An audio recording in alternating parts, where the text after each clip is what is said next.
ఒక 5-6 రోజుల క్రితము యువత అంతా కూడా ఒక ప్రెస్ మీట్ పెట్టడం జరిగింది. ఏడా ప్రెస్ క్లబ్లో ఏమి ఒకటే కులం, ఒకటే సంఘం, ఒకటే బాట, ఒకటే మాట అని. దాదాపుగా 17 సంవత్సరాలుగా జబ్బులు శ్రీనివాస్ అనే వ్యక్తి రాష్ట్ర అధ్యక్షునిగా ఉన్నాడు. ఆయన్ని తర్వాత 6 సంవత్సరాలు పోయిన తర్వాత అయ్యా 3 ఏళ్లే నీ పరిధి దిగిపోండి అని అడిగితే ఆయనకి కొంతమంది గ్రూప్ తయారయ్యి ఆయన ఇచ్చే హిందువులకు, ఆయన ఇచ్చే డబ్బులకు ఆయనకి లొంగిపోయి ఈ జిల్లాలో ఒక కూటమిగా పనిచేసింది ఒక గ్రూపు. తర్వాత కూడా మేము కూడా ఆ రోజు కూడా ఆయన వ్యతిరేకిస్తూ ఇట్లంతా సంఘాలు ఇబ్బంది అవుతుందని చెప్పి మేమంతా కూడా బోరంపల్లి తీసుకొని పోతే ఆయన ఒక ప్రైవేట్ సైన్యాన్ని మా మీద యుద్ధానికి పంపించి ఆ రోజు ఒక మన రెడ్డి ప్రసాద్ అనే అబ్బాయి కారు పాకులు కొట్టడం జరిగింది. తర్వాత రాష్ట్ర అధ్యక్షుడిగా ఉండే బోరంపల్లి లాటికి జీపు వెనక్కిపోయి కోటుప్పి సంఖ్యలో పెట్టుకున్న సందర్భాలు ఉన్నాయి. ఈ రోజు కూడా నా దగ్గర ఫోటోలు ఉన్నాయి. ఆ రోజు ఎన్నికేసింది లాట్కి అక్కడెక్కడ మాకు అవకాశం లేకుంటే ఒక సత్రంలో పోయి ఇట్లా ఫోటో దిగి దాన్ని రాష్ట్ర అధ్యక్షునిగా ఎన్నుకోవడం జరిగింది. ఈరోజు చూడండి, నీరు గోపీనాథన్ ఎమ్మెల్యే బుల్లేలక్ష్మణ మన జిల్లా అధ్యక్షుడు పావురేవులకి ఇచ్చే సారథ్యంలో నడుస్తూ ఉంది. ఆ రోజు నుంచి ఈ రోజు దాకా కూడా సంఘ సేవకులుగా మేము పనిచేస్తున్నాం. ఆ రోజు మేము మున్సిపల్ చైర్మన్ కావాలని చెప్పి హైదరాబాద్కి ఎవరు రామకృష్ణ, పావురేవుల కృష్ణ, బుల్లేలక్ష్మణ, సనపై పేదయ్య, నెమలవారం ఈశ్వరయ్య, గుంటకల్ల ఈరన్న ఇంతమంది పోయి ఎన్టీ రామారావుతో మాకు జిల్లా అధ్యక్షుడు ఇవ్వండి, మేము జనం ఎక్కున్నాం, జనాల ప్రాతిపదికన మాకు కావాలంటే ఆ రోజు మళ్ళా అనుకొని బుల్లేలక్ష్మణానికి వైస్ చైర్మన్ ఇవ్వడం జరిగింది. ఆ రోజు పావురేవుల కృష్ణ ఏకగ్రీవంగా జిల్లా అధ్యక్షుడు ఎన్నిక కావడం జరిగింది.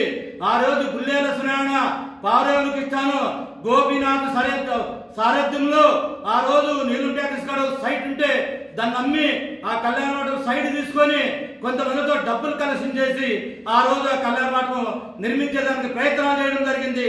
తర్వాత కూడా పావురేవుల కృష్ణ అయిపోయిన తర్వాత వెంకటస్వామి సార్ బడిలోకి వస్తే ఆ రోజు నేను కూడా 12,000 రూపాయలు ఆ రోజు చందా ఇచ్చిన.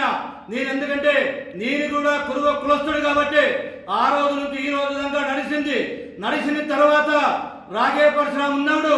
అది ఏమో వచ్చిందో ఏమో తెలియదు కానీ ఇంకా ఆయన పిరుడున్నట్టే లింగమూర్తిని రంగులోకి తేవడం జరిగింది. లింగమూర్తి ఉన్న తర్వాత మళ్ళా కూడా బోరంపల్లిని రంగులోకి తేవడం జరిగింది.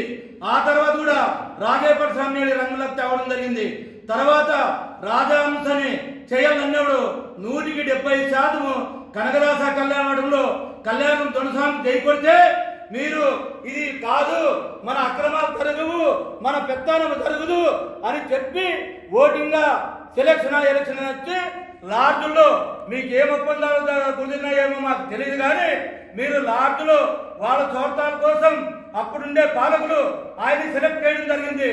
తర్వాత కూడా మళ్ళా కూడా ఆయన పరిధి 2 ఏళ్ళు 3 ఏళ్ళు అయిన తర్వాత మళ్ళా రాష్ట్రం కాని రాష్ట్రం మా కురుగోళ్ళ పేరు చెప్పుకొని వస్తే మా భార్యలు మంగళసూత్రాలు తాకట్టు పెట్టి మేమంతా కూడా ఎలక్షన్లో డబ్బులు పెట్టి ఖర్చు పెట్టి గెలిపిస్తే వాళ్ళు వచ్చి ఏకగ్రీవంగా మన తుప్పుడు ఈశ్వరయ్య ఎన్నుకోవడం జరిగింది. ఆ రోజు కూడా మేము వ్యతిరేకించలే. మీరు ఎవరిని మనిషిని పెట్టినా పసురాన్ని పెట్టినా మేము పనిచేసాం. ఈ రోజు దాదాపు 30-35 సంవత్సరాలుగా ఈ కులంలో పుట్టాం, ఈ కులానికి సేవ చేసాం. మేము ఈ రోజు అధ్యక్షుడైతే యూత్ అంతా కలిసి మీ తండ్రి గారేమో రాష్ట్ర అధ్యక్షుడు సెలెక్ట్ చేస్తారు వచ్చి కర్నూలులో, మీరేమో ప్రెస్ క్లబ్లో ప్రెసిడెంట్లు పెడతారు.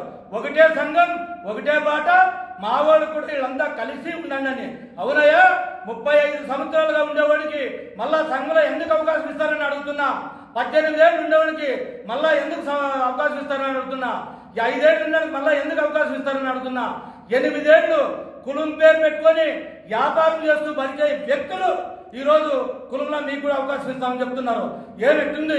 మీకేం అవలాయిగా ఉందా? తమాషగా ఉందా? మీరు ఒకరేమంటారు జంతర్ మంత్రం అంటారు. జంతర్ మంత్రం అంటే ఏమి? జంతర్ మంత్రంలో ఏమి జాగిరి కాదు. యావత్తు రాష్ట్రంలో ఉండే ప్రతి కులము దాడి చేసి హక్కులు సాధించుకునే జంతర్ మంత్రం అది. ఇంకో వ్యక్తి ఏమంటాడు చంపలు పగులుతాయంటారు. చంపలు పగలేకి ఏమున్నాయి? నువ్వు కూడా విద్యార్థి దశ నుంచి లీడరు, నువ్వు అగ్రవర్ణంతో వ్యతిరేకించేతాడు. మేమయా గుండెల్లో పెట్టుకొని సంతోషించాం. మా చంపలు పగలగొట్టేదానికి నీకేం రైట్స్ ఉన్నాయని అడుగుతున్నాం. ఈ రోజు కూడా చంపలు పగలగొడతారు అన్నావు. ఈ రోజు 30 ఏళ్ళు ఉన్నోనికి ఏం పనిష్మెంట్ ఇస్తావు? 18 ఏళ్ళు ఉన్నోనికి ఏం పనిష్మెంట్ ఇస్తావు? 25 ఏళ్ళు ఉన్నోనికి ఏం పనిష్మెంట్ ఇస్తావు? 8 ఏళ్ళు ఉన్నోనికి ఏం పనిష్మెంట్ ఇస్తావు? 5 ఏళ్ళు ఉన్నోనికి ఏం పనిష్మెంట్ ఇస్తావు?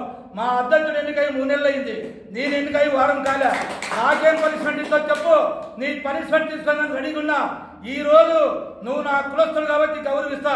నిజంగా తప్పు చేస్తే నీ కాళ్ళ కలిగి నట్టించలుకుంటా.